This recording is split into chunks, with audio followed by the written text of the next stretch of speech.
So, how do you paint a picture using musical images rather than visual ones?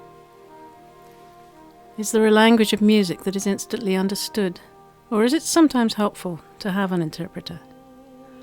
I know that each person who listens to Awakening will hear something different, something that is unique to them and to their own experience. However, I felt that I wanted to share with you some of the musical images that were in my mind as I attempted to translate the vision that I saw into music. And so, as the piece begins, I'm trying to create this feeling of a desert plain as darkness is falling. How do you depict sleepiness?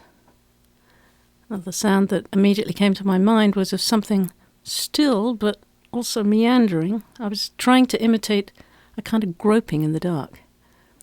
So the first sound that you'll hear is played by the cello and bass section, the lowest voices of the strings. I'm trying to paint the picture of something that's very close to the ground. The harmonic structure is loose, little sense of musical direction. And sometimes it does seem as though the musical line will go somewhere, only to find that it reverts to ordinariness once more.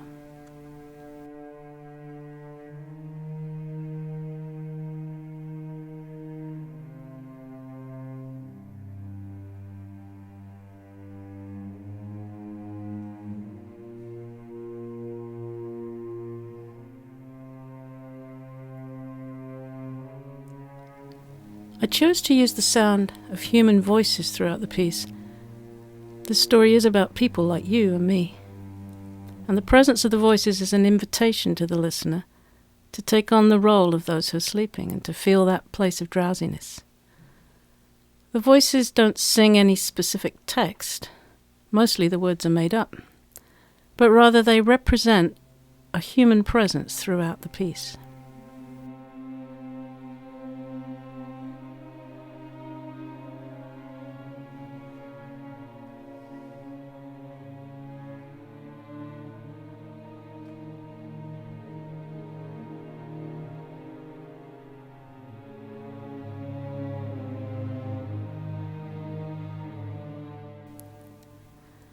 When the trumpet is first heard, it sounds distant, and in the beginning there's very little response detected in the music.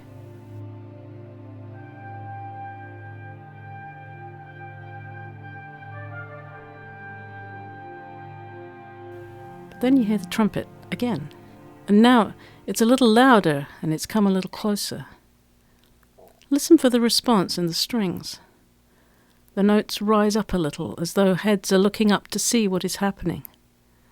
But notice too that the music tends to settle back into that feeling of drowsiness. There's almost that feeling of, was that really a trumpet I heard?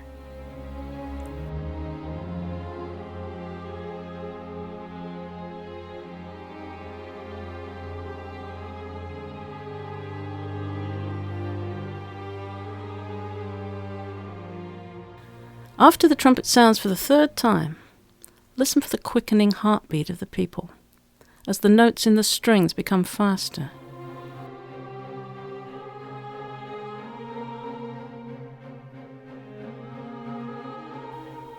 You can hear the pounding of the timpani and the bass drum, undergirding the sound of the French horns, trumpets, and rising voices as the trumpeter approaches until finally he arrives.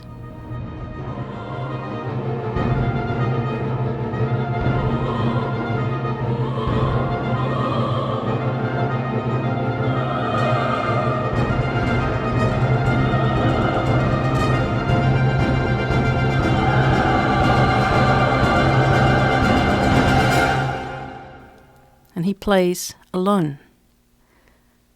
And the notes sound like a majestic and regal announcement. And then you hear the trumpet begin to weave a melodic line, and the emotion is a kind of urging as the notes rise up in anticipation of a response. I'm trying to create something that sounds as though he might be calling them away with him. I feel he is saying, come away, you can't stay here.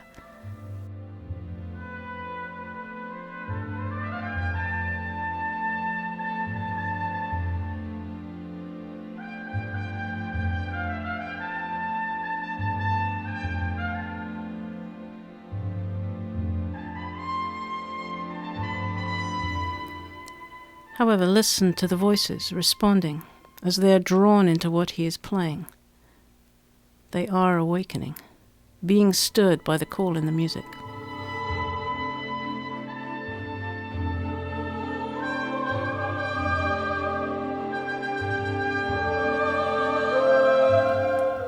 The trumpeter now plays something more like a rallying call.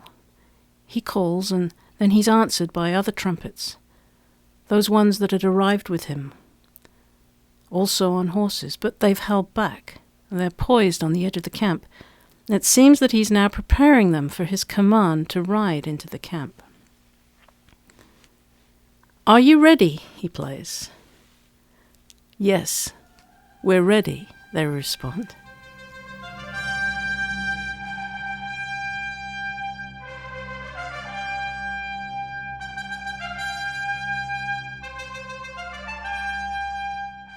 Then in an instant you can hear his companions swoop in as the trumpets sound, and there's a surge of energy accompanied by the French horns and the percussion. And the pulsating of the strings is now almost a frenzy, until finally you hear the drums give 3 loud strikes in readiness for the journey to begin.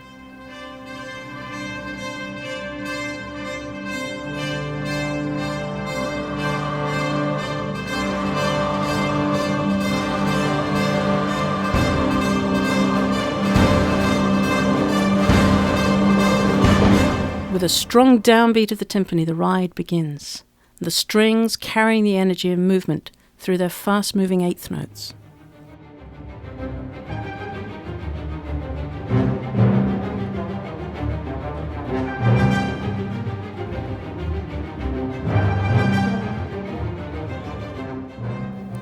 By creating an irregular rhythm, especially at the beginning of this movement, where the steady pace is often interrupted by a shortened bar of music, I'm hoping to create an uneasiness to this ride, as though at first the horses may be stumbling a little. It is not an effortless journey across this desert plain, and once the pace does become more certain and even, there is the ever-increasing intensity, created by the addition of various instruments and voices as the journey progresses. You can hear the trumpets, constantly urging them on, with short, repeated high notes, and the voices responding, singing words that are not in any language, but rather energetic sounds. Ha-ta-ta, they shout. Sha!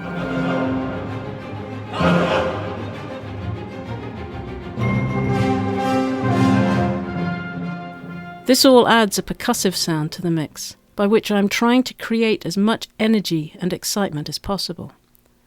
The ride is not a long movement. The idea is to propel us through time and space. Listen for the climax as the male voices sing a rallying ha-ya-ni-ne, which is then joined by the rest of the voices with all the strength they can muster.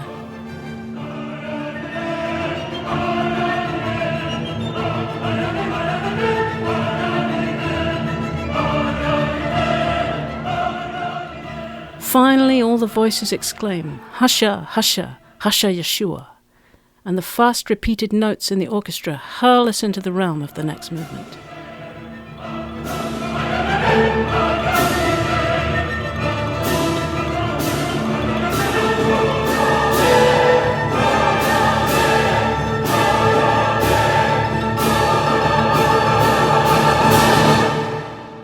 Now we come into the third movement, the glory. Listening to the painting of a picture in music requires us to be willing to imagine colours and images. What do you see and feel as you listen to the subtle shade of shimmering strings?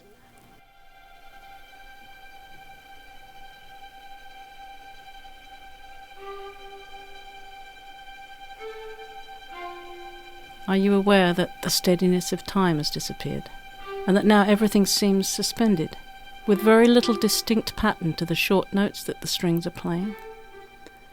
We're ushered into the beginning of exploration. Ethereal and high voices are the first to emerge, followed by a solo violin.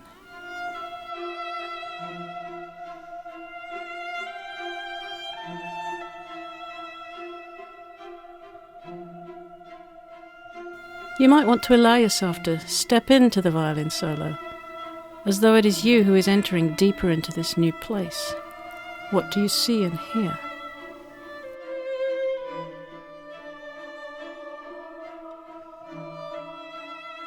Now the harp lends its voice to the mix.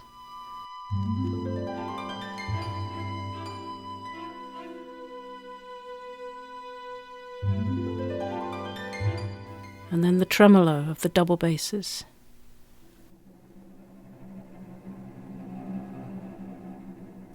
This makes way for the slow-plucked chords of the harp, as though moving tentatively through this place of light. Now the voices are singing. Na-na-na-na-nea, na-na-nea-nea. It's almost as though these voices are inviting you to join them. What are they saying to you?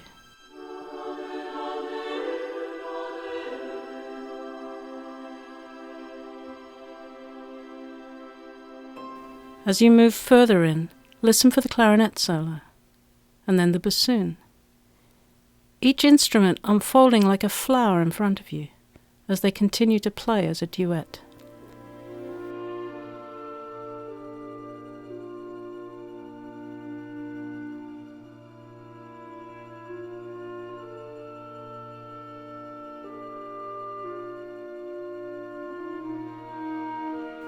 The oboe joins them as the voices continue and the atmosphere unfolds.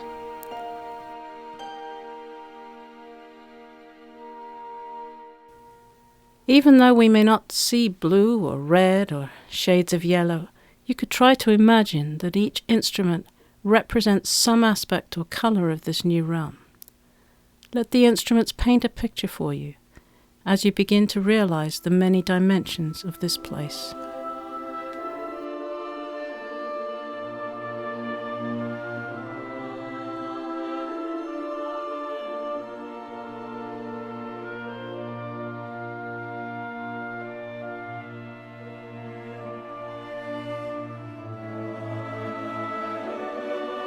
Gradually, the presence of the voices increases, and although at first it may be hard to discern what they're singing, you begin to make out that they are singing Hallelujah.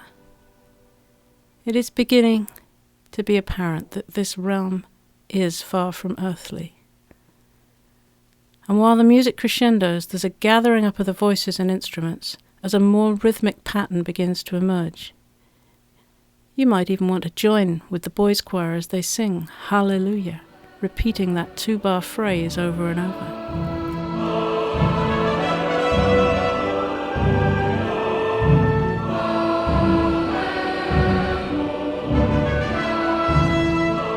Everything is building into a song of praise. Listen to the trumpets calling back and forth to each other. Listen for the French horns as they play with and answer the boys singing Hallelujah. Hear the high-pitched flutes and piccolos soaring above the orchestra and voices. Feel the vibration of the timpani and bass drum as they provide a steady pace to the majestic sounds, and the occasional cymbal crash reiterating the drama of the moment. The boys sing an energetic hallelujah that is answered by the low brass, and all the voices and the instruments are taken up with this song of all songs, which seems as though it may never end. But suddenly, the trumpets sound an alarm.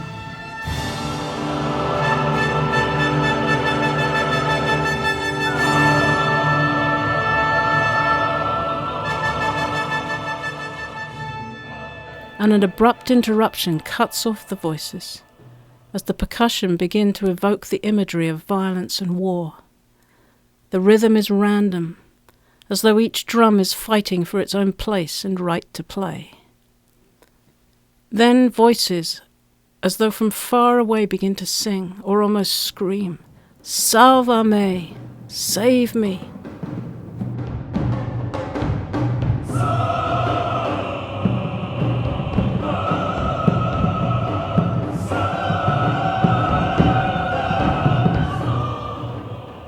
There is nothing melodic or beautiful here, no kind harmonies to soothe the soul, but rather a clashing of notes, creating the tension felt with everything being out of order. The voices strain to be heard above the din of the percussion. Everything seems caught in the relentless nature of what the strings are now playing, with the French horns juxtaposed against them, the high-pitched sound of the clarinet crying out as though in pain. Nothing lets up, even in the midst of this cacophony of sound. Listen for the groaning of a voice hidden amongst the strings, and the voices in the choir as they create a percussive effect in singing ka-ka-ka-ka-cha-cha.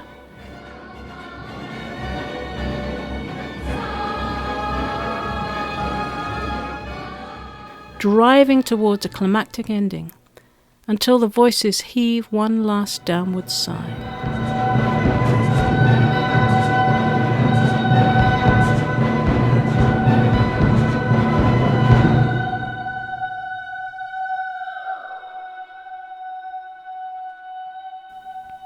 And finally, all that is left is devastation and the lone voice of a child. Abandoned, forsaken, alone amongst the rubble of the violence.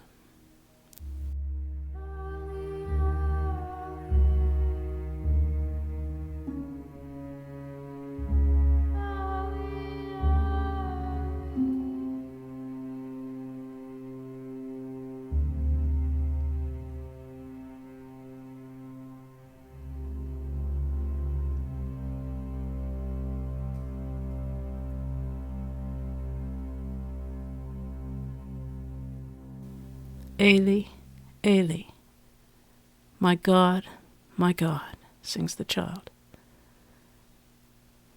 Nothing supports his voice except the occasional pizzicato of the double basses as the music crumbles around this sad, solitary figure left standing in the wake of the devastation. And here we are.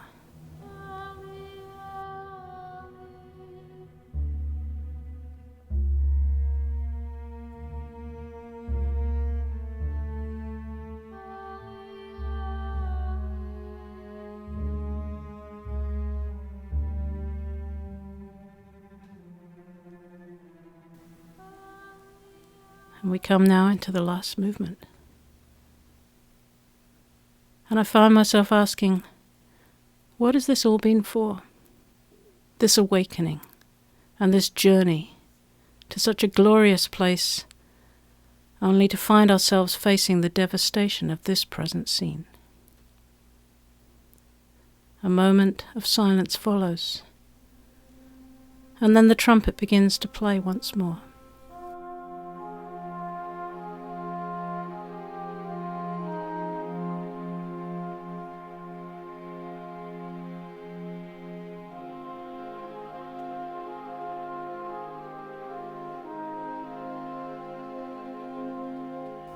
This time, a gentle melody prepares the way for a solo baritone voice, who begins to sing a duet with the trumpet.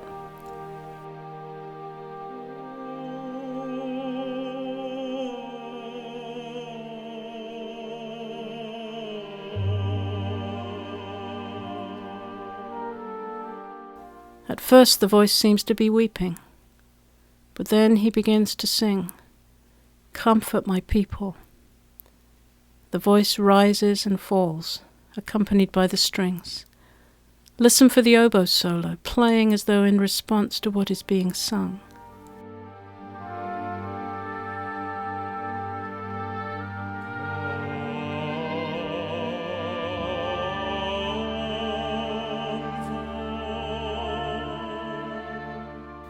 Speak tenderly to Jerusalem, the voice continues, pleading with those who will listen. The trumpet continues to play throughout, rising higher and higher as the emotion of the voice increases in intensity.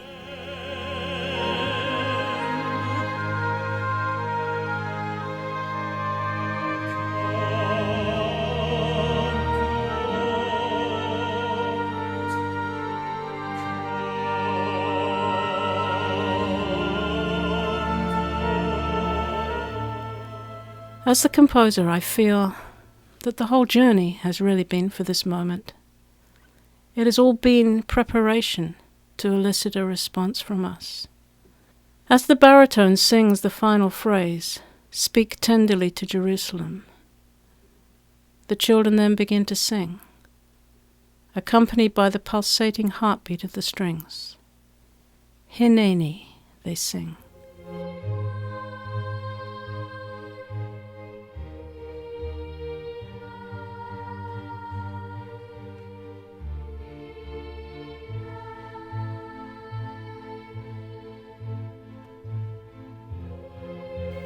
It's a Hebrew word. It means, here I am. You might ask me, why children?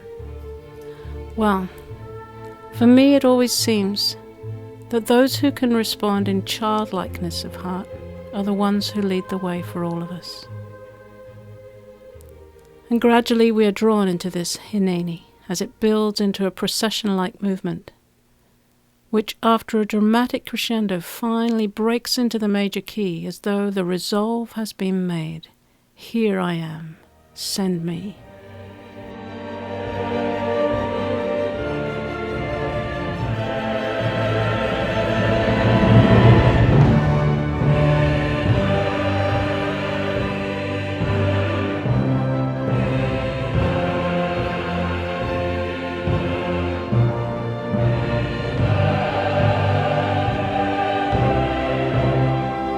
Full choir continue on this magnificent procession of response until after the final sounding of the trumpets and the tolling of a bell, we are left with the voice of a child which trails off into the distance. Hineni, he sings. It was the ancient Jewish prophet Isaiah who wrote, "A little child shall lead them. I am invited to follow."